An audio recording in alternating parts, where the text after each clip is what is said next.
My father has been expanding and generating profits within the company founded by my grandfather.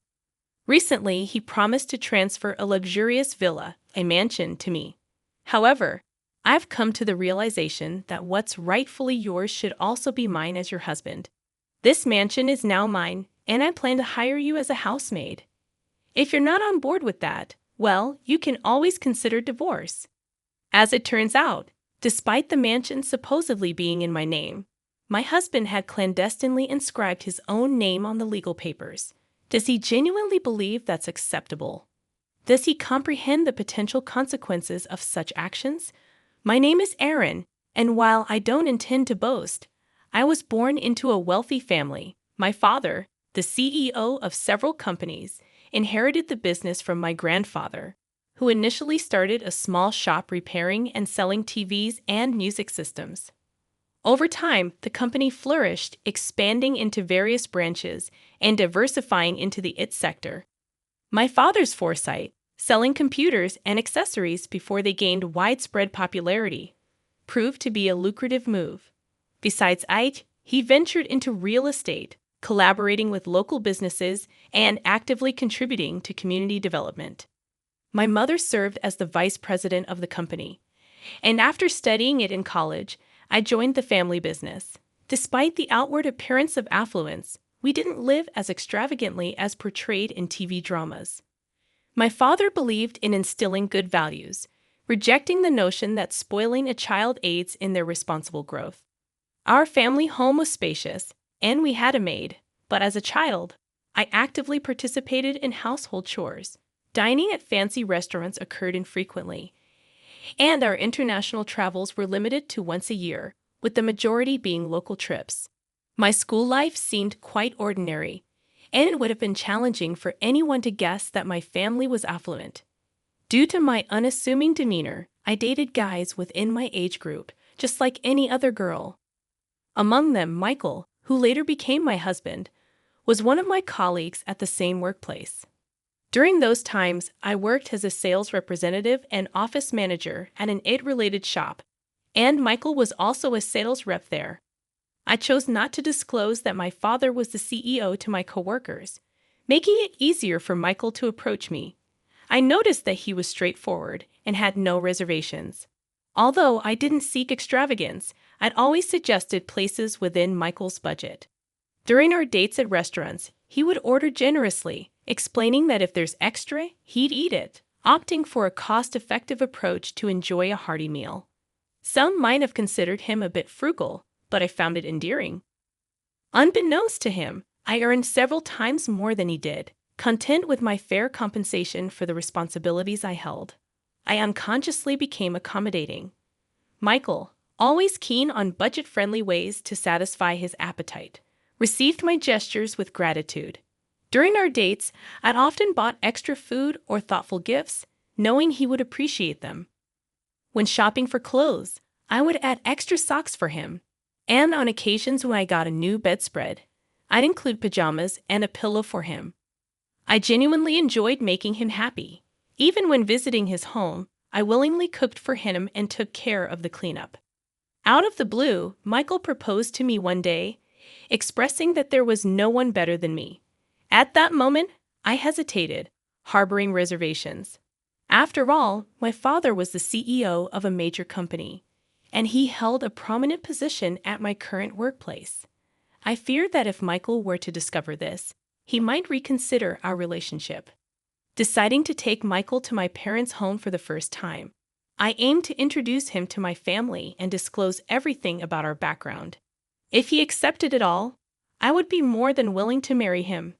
As Michael's inaugural visit to my family home approached, he appeared visibly nervous.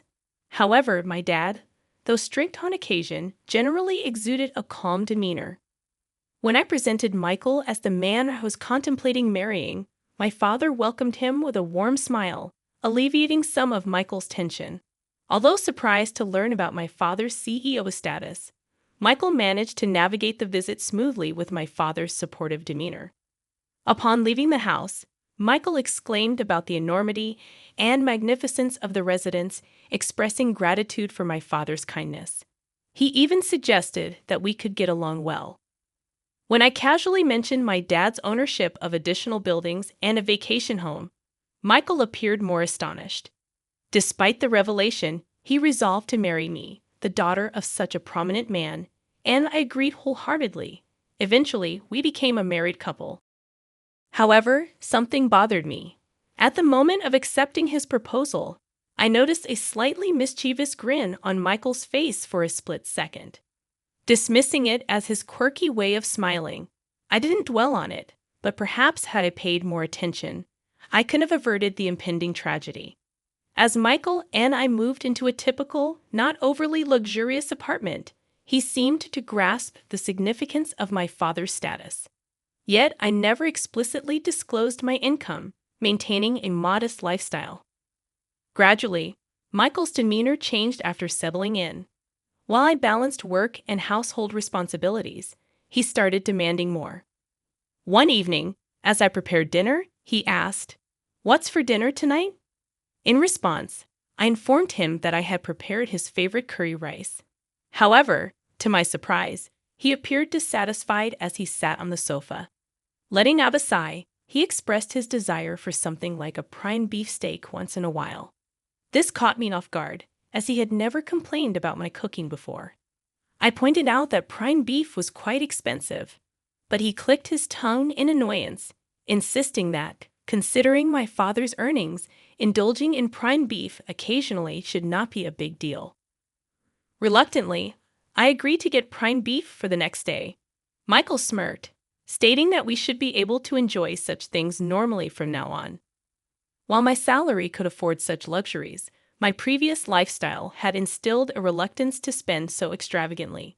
However, to avoid issues early in our marriage, I resigned myself to the decision to actually cook prime beef steak. Unfortunately, Michael's lavish tendencies did not stop there. He frequently requested expensive ingredients for meals and specified upscale restaurants when we went out. His cravings extended beyond food, manifesting in desires for a TV larger than 60 inches and even suggesting we should purchase a massage chair for the sake of relaxation after work. These remarks became more frequent, and I began to feel that it was getting out of hand.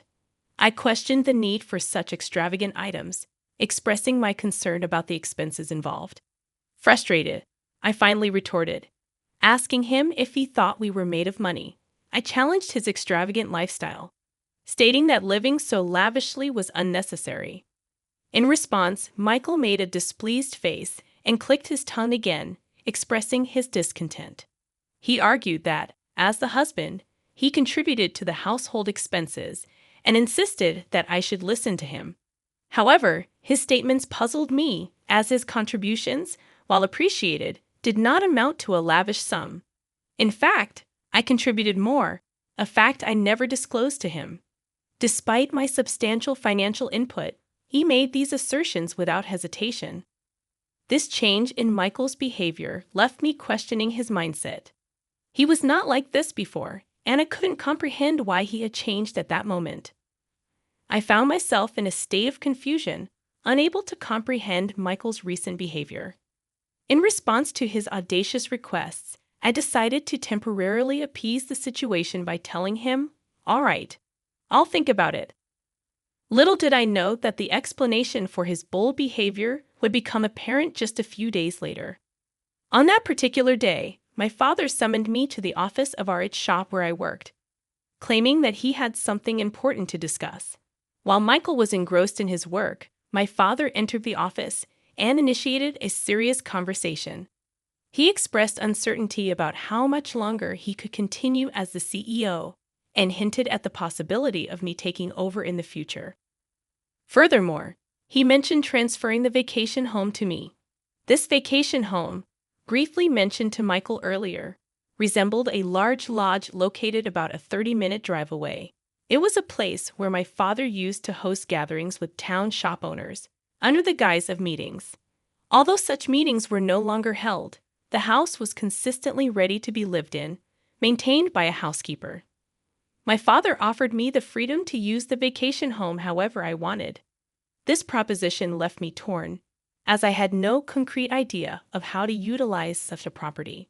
The vacation home boasted over 6,000 square feet, with a lavish garden surrounded by nature, akin to a mansion.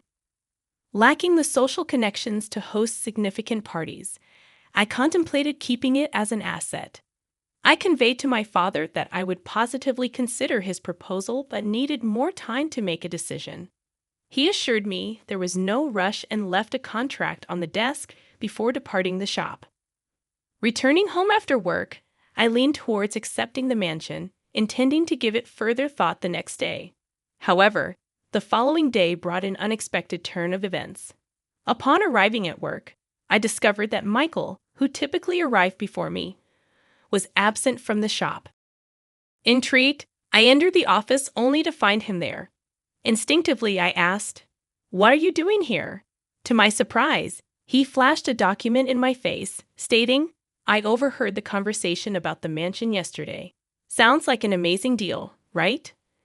Dumbfounded by Michael's audacious move, I reluctantly signed the document he flaunted, a contract my father had handed me just the day before. Shockingly, Michael had inscribed his own name on it. I was utterly taken aback and couldn't help but express my disbelief. "What on earth are you doing?" I questioned him, but Michael, without a hint of remorse, casually responded, "Why not? Your dad said he's giving away an amazing mansion, right? If you won't decide, I figured I'd take it." He said this with a smirk, but there was no way I could accept it. Persistently, I pleaded with him, emphasizing the house's worth of $4 million and my father's intention to give it to me. However, Michael dismissed my concerns with a nonchalant laugh. $4 million bucks? Dan, that's impressive. Think about it. I have the right to this mansion because you're my wife, and I'm your husband, so I have a right to what's yours. Moreover, your dad really likes me. He probably won't have any complaints. So from today, this villa is my house. If you live in a wealthy house, you've got to make use of it. How about I hire you as a maid in this mansion? If you have any complaints, I'll divorce you anytime, he confidently declared. It was at that moment when I recalled Michael's past actions and words, and everything finally clicked. He seemingly had no qualms about taking from others, even if it meant practically stealing, without feeling guilty. During our dating days, I'd always showered him with gifts, but he never reciprocated. My giving nature might have corrupted him, leading him to believe that what was mine was automatically his. My dad's kindness to Michael likely made him feel my father was easy to manipulate, and perhaps he perceived me as even more gullible. With a plan forming in my mind, I decided to confront him. I declared, "Fine then. This mansion is yours, but I'm not going to be your maid. Let's get a divorce. Take care." After that, I returned to my job and, during my lunch break, called a divorce lawyer to initiate the process. Michael, seemingly unfazed, responded with bravado, claiming he was fine with it and canceling the lease on his current place. Little did he know that tragedy was about to hit him, and he just hadn't realized it yet. Later, I went back to my parents' place and shared everything with my father. From that point on, everything unfolded according to my plan. A few weeks later, Michael called me in a state of panic, having received an enormous bill. While his shock was understandable, it was only fair, considering the fixed property tax on the $4 million house he had claimed as his own. I casually informed Michael that he should expect to pay around that much for the property tax. However, he appeared utterly clueless, lacking knowledge that paying tax on owned property is common. Normally, my father would have covered the tax if he had received the property, but upon hearing the entire story, my usually calm father was furious. Despite my warnings about my father's strict nature, he declared he can have it if he can afford it, and accepted the property transfer to Michael. To be honest, a part of me wanted Michael to learn a tough lesson, and there was no way he could afford the hefty amount. Frustrated with Michael's persistent pleas, I decided to deliver a final blow. The annual property tax, I revealed, amounted to about $60,000. It dawned on me that Michael always had a mindset of trying to take advantage of his friends, possibly driving them away and leaving him without anyone to teach him common sense. Acknowledging that I may have been a bit unreasonable, I admitted that my once cute perception of Michael had drastically changed. Without any sympathy left, I hung up the phone. Subsequently, Michael couldn't sustain living in the house and faced forced eviction. Realizing he couldn't afford it, my father reverted the property deed back to my name, incurring the gift tax himself. Meanwhile, Michael faced severe consequences. He was fired from his job and charged with unlawfully changing the property deed. He received scoldings from his parents and was shunned by acquaintances. Now jobless and friendless, he barely scraped by in a rundown apartment, working odd jobs. His parents were even considering disowning him. As for me, I've been gradually preparing to take over my father's company. My father once told me that success in business doesn't come from looking for shortcuts. Reflecting on the fact that I almost married Michael, I deeply understand the truth in his words. Inspired by my father's greatness, I push forward every day in my involvement in running the business.